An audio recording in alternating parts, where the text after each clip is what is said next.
کون خدا کے بھیدوں کو جان سکتا ہے؟ یہ سوال نہیں ہے، بلکہ اس کا مطلب ہے کہ کوئی بھی خدا کے بھیدوں کو نہیں جان سکتا یا جاننے کے قابل ہے۔ اس کا مطلب کہ کوئی سوال ہے کہ کون اس قابل ہے، اس کا مطلب کوئی بھی اس قابل نہیں ہے کہ اس کو جان سکے۔ کون ان مہروں کو توڑنے کے قابل ہے؟ یہ سوالیہ جملہ نہیں ہے، بلکہ اس کا مطلب یہ بنتا ہے کہ کوئی بھی نہیں ہے جو ان مہروں کو توڑ سکے، مگر کسی کو مقدور نہ ہوا، یعنی کوئی بھی اس لائق نہ ٹھہرا کہ ان بھیدوں کو جان سکے، ان بھیدوں کو بیان کر سکے، ان بھیدوں کو حاصل کر سکے، تو کوئی بھی اس لائق نہیں ہے۔ اس دنیا میں، اس کائنات میں کسی کے پاس بھی یہ قوت اور طاقت نہیں ہے کہ اس تمار کو لے سکے، اس کے اندر کیا ہے اس کو جان سکے اور پھر اس کو دوسروں تک منتقل کر سکے، کوئی بھی نہیں ہے۔ آیت نمبر 3، مگر کسی کو مقدور نہ ہوا، نہ آسمان پر، نہ زمین پر، نہ زمین کے نیچے، کس تمار کو کھولے یا اسے دیکھے۔ تو یہاں پر کہ یہ جو تمار ہے یہ 7 مہروں سے بند ہے، مکمل طور پر بند ہے، اور کسی کو بھی مقدور نہ ہوا، کسی کو بھی یہ طاقت اور اختیار نہیں ہے، نہ آسمان پر، نہ زمین پر، اور نہ زمین کے نیچے۔ جی، تو اس دور میں یہودی لوگ جو ہیں پرانے زمانے میں دنیا کو اس طرح سے جانتے تھے اور اس طرح سے ان کی تقسیم کرتے۔ 2 تقسیمیں ہوتی تھیں، ایک تقسیم جو اس کے 3 حصے ہوتے تھے، یعنی پہلا حصہ آسمان، دوسرا زمین اور تیسرا پاتال۔ ایک تو یہ تقسیم ہے، اور یہاں پر یہی تقسیم لکھی ہے کہ نہ کوئی آسمان پر، نہ زمین پر، اور نہ زمین کے نیچے، یعنی آسمان پر بھی کوئی نہیں، اس زمین، روح زمین پر بھی کوئی نہیں، اور پاتال میں بھی کوئی نہیں جو اس کو جان سکے، اس کو لے سکے اور اس کو کھول سکے۔ اور پھر دوسری تقسیم ہے، اس میں کہتے ہیں کہ آسمان، زمین، خشکی، تری یعنی سمندر، اور پھر پاتال۔ تو اس طرح سے کائنات کو 4 میں بھی تقسیم کرتے تھے، اور کائنات کو جو ہے وہ 3 حصوں میں بھی تقسیم کرتے تھے۔ ساری کائنات جو ہے اس کے اندر کوئی بھی اس لائق نہیں ہے کہ جو ان بھیدوں کو معلوم کر سکے اور پھر جو ان بھیدوں کو انسانوں کے سامنے کھول سکے یا ان کے لیے بیان کر سکے۔ آیت نمبر 4، اور میں بہت رویا اس لیے کہ کوئی اس لائق نہ ٹھہرا کہ تمار کو کھول لے یا اسے دیکھے۔ ہاں، میں بہت رویا، رونا جو ہے رنج ہے، دکھ ہے، کہ میں بہت رویا، مجھے دکھ ہوا، مجھے افسوس ہوا کہ پوری کائنات میں، زمین آسمان پر کوئی بھی ایک ایسا نہیں ہے کہ جو ان کو کھول سکے، جو اس تمار کو لے سکے، اس کو جان سکے، اور پھر ہمارے لیے یا دنیا کے لیے جو ہے اس کو بیان کر سکے۔ تو مجھے بہت دکھ ہوا، بہت رنج ہوا، میں بہت پریشان ہوا، میں بہت فکر مند ہوا کہ اب کیا ہو سکتا ہے اور کیا ہوگا۔ آیت نمبر 5، تب ان بزرگوں میں سے ایک نے مجھ سے کہا کہ نہ رو، دیکھ وہ ببر جو قبیلہ یہودا سے ہے اور داؤد کی اصل ہے، غالب آیا ہے، اس لیے وہ اس تمار اور اس کی 7 مہروں کو کھول سکتا ہے۔ تو اسی اثنا میں نے دیکھا کہ ایک بزرگ نے مجھے بتایا کہ نہ رو، نہ رو۔ یہ بائبل مقدس کا ایک خوبصورت محاورہ ہے، کیونکہ خدا کا پاک کلام تسلی اور تشفی دینے والا ہے۔ اس لیے ہم دیکھتے ہیں کہ جب یسوع مسیح کی قبر پر عورتیں گئیں تو فرشتے نے بھی کہا کہ مت رو، نہ رو، مت رو۔ یہ خدا اور بائبل مقدس کی طرف سے ایک خوبصورت محاورہ ہے جو ہمیشہ استعمال ہوتا ہے۔ افسوس نہ کر، دکھ نہ منا، کیونکہ میں تمہیں بتاتا ہوں کہ وہ ببر جو قبیلہ یہودا سے ہے، داؤد کی اصل نسل سے ہے، وہ غالب آیا ہے، اس نے فتح پائی ہے، اور وہ اس لائق بھی ہے کہ وہ اس تمار کو لے سکتا ہے اور وہ اس تمار کو جو ہے وہ ان مہروں کو کھول سکتا ہے۔ دیکھ وہ ببر یعنی فتح مند برہ ہے کہ وہ برہ کی صورت میں صلیب پر، صلیبی سفر پر جو ہے وہ جاتا ہے، وہ صلیب پر قربان ہوتا ہے، لیکن چونکہ اس نے موت اور شیطان پر فتح پائی ہے، اب وہ برے سے ببر بن گیا ہے، وہ فتح مند ہو گیا ہے، اس نے فتح پا لی ہے، وہ غالب آ گیا ہے، وہ صلیب پر قربان ہوا ہے، تو اس لیے وہ جو ہے وہ اس لائق ہے کہ وہ اس کو کھول سکتا ہے۔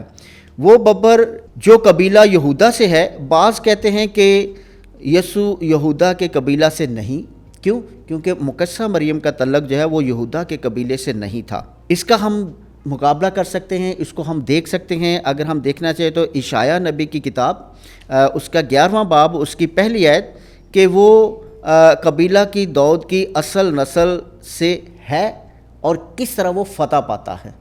تو آپ ہمارے لیے پڑھیں گے اشعیاء نبی کی کتاب اس کا 11واں باب اس کی پہلی آیت۔ لیکن یسی کے تنا سے ایک کونپل نکلے گی اور اس کی جڑ سے ایک نو نہال اگے گا۔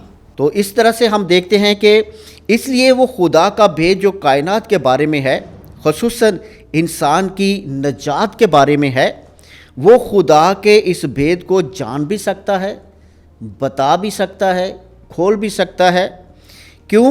کیونکہ وہ برہ مذبوح ہے، یعنی ذبح کیا ہوا برہ ہے۔ اشعیاء اس ذبح کیے ہوئے برے کا ذکر بڑی تفصیل کے ساتھ کرتا ہے۔ اگر ہم اس کو جاننا چاہیں، سمجھنا چاہیں تو ناظرین ہم اشعیاء نبی کا صحیفہ اس کا 53 باب جو ہے وہ مکمل طور پر پڑھیں تو ہمیں معلوم ہوتا ہے کہ کس طرح سے اشعیاء نبی جو ہے وہ اس برے کے بارے میں بڑی تفصیل سے بتاتا ہے۔ تو میں میڈم سے گزارش کروں گا کہ ہم پورا باب تو نہیں پڑھیں گے، لیکن اشعیاء نبی کا صحیفہ اس کا 53 باب 1 سے 7 آیات تک ہم پڑھیں گے کہ کس طرح سے برہ جو ہے اس کو پیش کیا گیا ہے۔ جو ہم سے سنا اس کا کس نے یقین کیا ہے، اور خداوند کا بازو کس پر ظاہر ہوا ہے؟ وہ اس کے آگے کونپل کی طرح پھوٹ نکلا، خشک زمین سے جڑ کی مانند۔ اس کی کچھ صورت نہیں، کچھ حشمت نہیں کہ ہم اس کا لحاظ کریں، اس کی کچھ شکل نہیں کہ ہم اس کے مشتاق ہوں۔ حقیر اور آدمیوں سے متروک، مرد غمناک اور بیماریوں کا آشنا، ایسے شخص کی مانند جس سے لوگ منہ موڑتے ہیں۔ وہ حقیر تھا اور ہم نے اس کی کچھ قدر نہ کی۔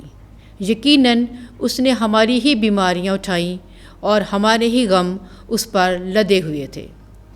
حالانکہ ہم اسے مبروز سمجھے اور خدا کی طرف سے مارا ہوا اور ذلیل، تو بھی وہ ہماری ہی خطاؤں کے سبب سے زخمی ہوا اور ہماری ہی بدیوں کی خاطر کچلا گیا۔ ہماری سلامتی کی تادیب اس پر تھی اور اسی کے کوڑے کھانے سے ہم نے شفا پائی۔ ہم سب بھیڑوں کی مانند بھٹک گئے، ہم میں سے ہر ایک اپنی راہ کو پھرا، پر خداوند نے ہم سب کی بدی اس پر لا دی۔ اس پر ظلم کیا گیا پر وہ فروتن رہا اور اس نے اپنا منہ نہ کھولا۔ وہ ذبح ہونے والی بھیڑ کی مانند اور برہ کی مانند بال کترنے والوں کے سامنے خاموش رہا اور اپنا منہ نہ کھولا۔ تو ناظرین ہم یہ پورا باب پڑھ سکتے ہیں۔ اشعیاء نبی جو اس نے بڑے خوبصورت انداز میں یسوع مسیح جو خدا کی طرف سے بھیجا گیا برہ ہے، کس طرح سے وہ ہماری خطاؤں کو لے کر کلوری تک پہنچتا ہے۔ تو آگے ہم دیکھیں گے آیت نمبر 6۔ اور میں نے تخت اور چاروں جانداروں کے درمیان اور بزرگوں کے درمیان ایک برہ کو یوں کھڑے دیکھا گویا ذبح کیا گیا ہے۔ اس کے 7 سینگ اور 7 آنکھیں تھیں۔ یہ خدا کی وہ 7 روحیں ہیں جو تمام روئے زمین پر بھیجی گئی ہیں۔